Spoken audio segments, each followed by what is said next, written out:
পরমাণু গ্যাসের বাষ্প ঘনত্ব 14 হলে গ্যাসটির পারমাণবিক গুরুত্ব কত হবে?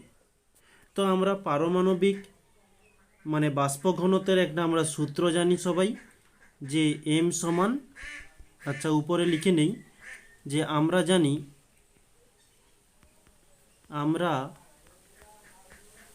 জানি এম সমান 2D।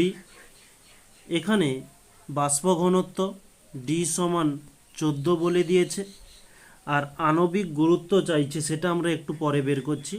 তাহলে আমরা এই ডি এর কাছে 14 বসিয়ে দিলাম, 14 দুগুণে 28। এখানে দ্বিপরমাণু বলেছে, মানে দ্বিপরমাণু, তাহলে দ্বিপরমাণুর পারমাণবিক ভর, দ্বিপরমাণুর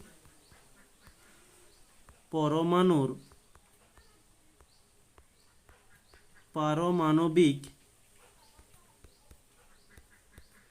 ভর সমান 28/2, 2 একে 2, 2 4 8, তাহলে হয়ে যাবে 14।